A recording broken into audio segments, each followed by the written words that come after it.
What's up, everyone? I'm Tim, and this is my channel, 40 Times Around, where we talk about everything related to motorcycles, camping, travel, and adventure. And today we're going to talk about the pros and cons of riding on a long motorcycle trip alone or with a group. Stick around.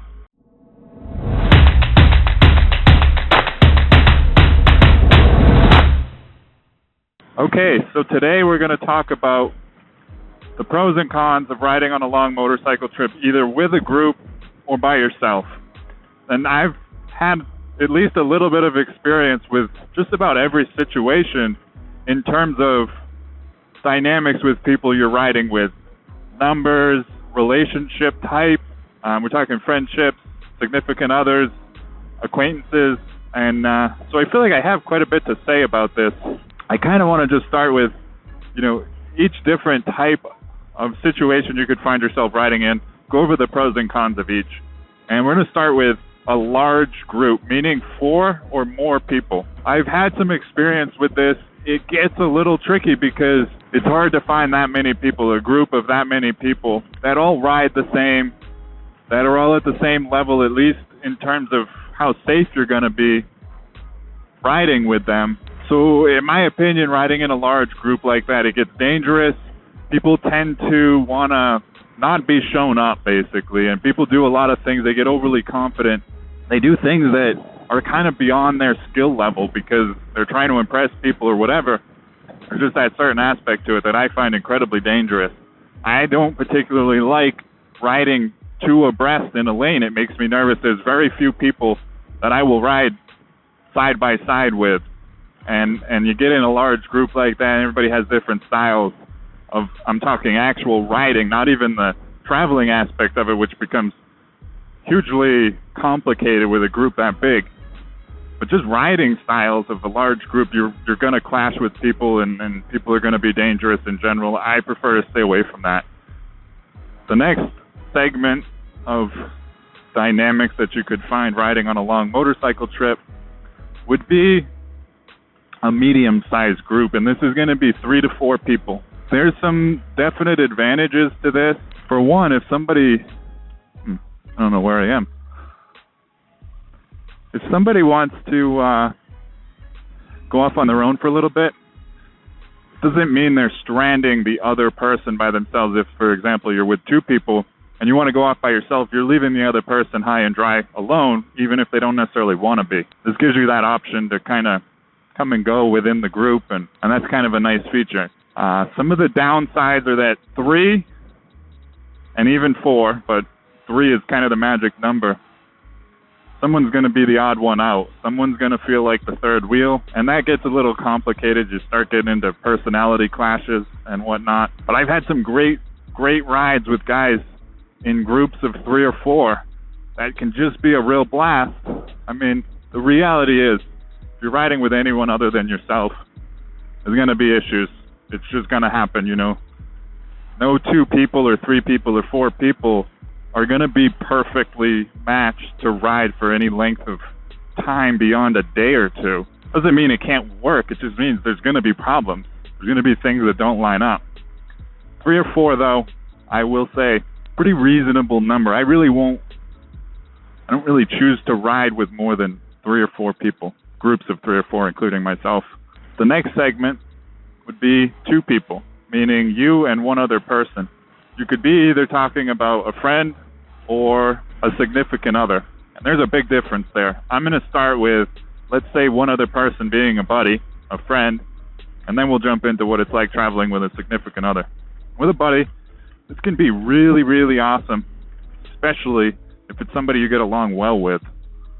The tricky thing is finding somebody you get along well with for an extended period of time.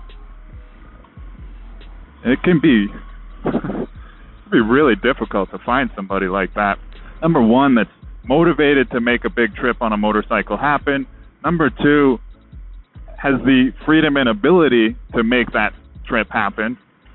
And number 3, that you get along with them well enough and you have similar riding styles, similar styles of traveling, because anybody can ride with anybody for a day. But you start throwing in, are we going to camp? Are we going to stay in hotels? Are we going to ride 600 miles a day? Or are we going to ride 300 miles a day? Are we going to eat lunch every day at a sit-down restaurant, or are we only going to sit down and eat dinner and snacks the rest of the day? There are so many things that clash on, so many opportunities for strife. It's so difficult to find somebody that you can really get along with on that level. And the other aspect, too, is that traveling on a motorcycle can be a high-stress situation a lot of the time, and it's just golden opportunity for friendships to end, and that's really a shame. So my recommendation, regardless of who you're traveling with, you get to know the person that you're thinking about riding with before you head off on a month-long trip or even a week-long trip with them, because you don't want to end up losing a friend over that. I've been fortunate, I have a really good buddy, Bob, who's somewhere behind me. There he is.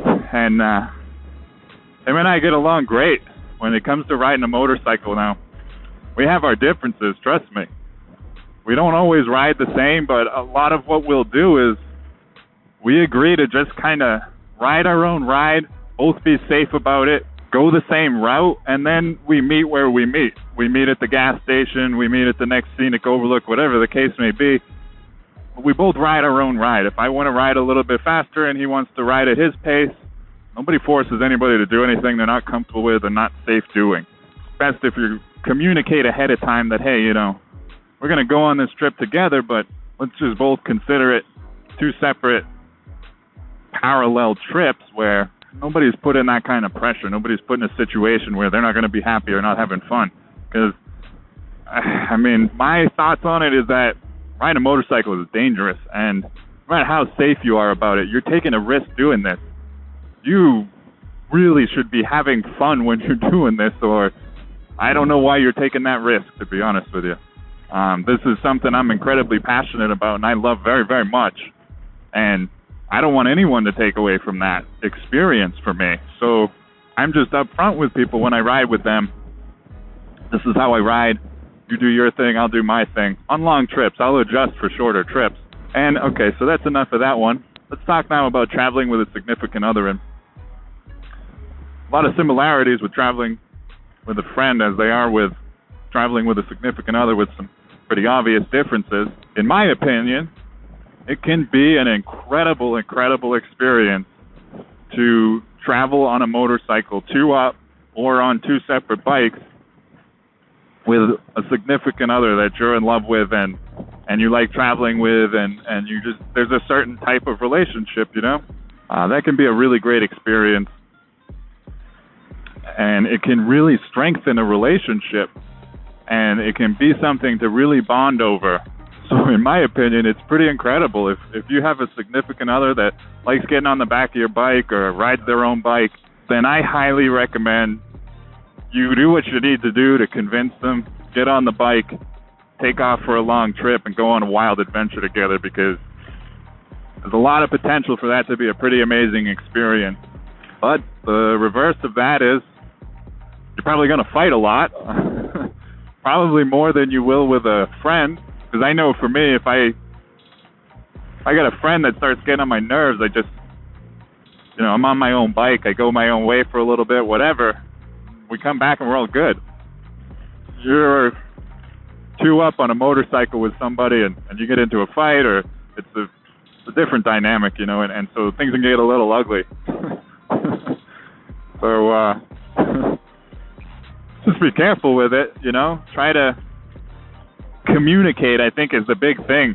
Regardless of who you're traveling with, is to communicate your intent, communicate what you're looking to get out of this adventure, and communicate what you're expecting of the other person and what they can expect of you, and just be upfront about it, because that's going to prevent a lot of heartache. The final dynamic you could find yourself traveling in, which I strongly recommend if you ride a motorcycle, that you do this at least once, and that is the solo trip.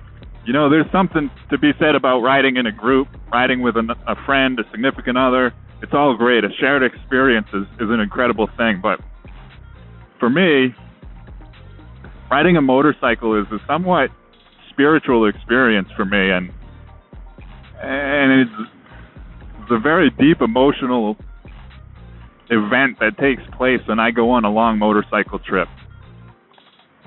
And there's something that kind of happens when you're alone with yourself on a trip like that, where you get off the bike and you're alone, you know? Because obviously you're alone on the bike. Even if you get somebody on the back with you, you're still doing it alone. Even if you're riding with a buddy, you're still riding alone. But getting off the bike at a gas station, someplace you've never been, alone, getting to a national park and or anywhere out in the wild, out in nature, something's just different about the trip. It's, for me personally, I consider it, and I find it to be an experience that creates an immense amount of growth for me. Doing it alone, doing it solo, being 100% reliant on myself and left to my own devices and free to make my own decisions and free to come and go where I want, when I want, ride as long as I want or as short as I want, sleep where I want, and that level of freedom, and it really allows you to get to know yourself in just a really spectacular way.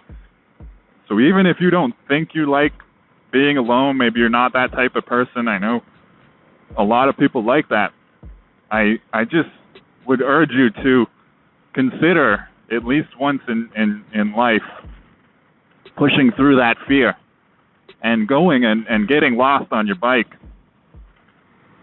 for a week or two by yourself and just really, you know, learn something about yourself and get to know yourself on a deeper level.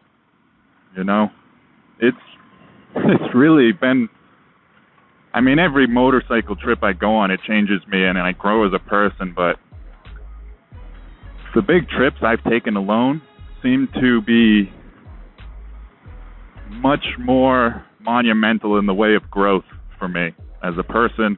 I can't recommend it enough. At least once, at least try it. Even if you don't think you like being alone, just give it a shot, because it can be a pretty powerful experience.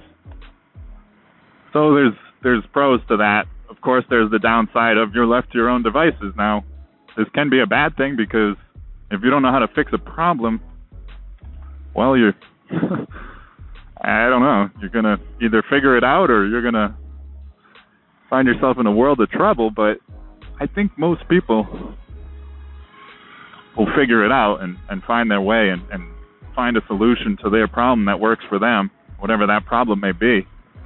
There's the aspect of if you get hurt, sure, it's dangerous whether you're with somebody or not. If you get hurt and nobody sees you ride a motorcycle off of a cliff, you might be there for a while waiting for somebody to help. Hopefully you're okay, but so sure, that's an aspect that you could be running into. Like I said earlier, there's dangers to riding in groups, and riding in large groups too. So, in my opinion, you shouldn't put so much thought into the danger of it. We all know that this is dangerous. What you should be looking at is risk to reward factor, the risk to reward factor. And sure, there's a risk involved. Is it going to be an amazing trip? Will it be better if you travel alone? Will it be better if you're with a significant other? Will it be better if you're with a group, maybe some buddies or whatever? Find out what dynamic is going to make it most valuable to you and most worth the risk that you're taking anyway. And like I said, I strongly recommend that at least once in life you try a solo motorcycle trip, because it's a pretty wonderful experience. Anyways, I think I've rambled on long enough here. That's all I got to say on riding alone or riding with a group. Hope you guys got something out of this video. If you did, make sure to hit the like button. Don't forget to subscribe and hit the bell if you guys want to see more videos about motorcycles, camping, travel, and adventure. That's it. Thanks for watching, and I'll see you in the next video.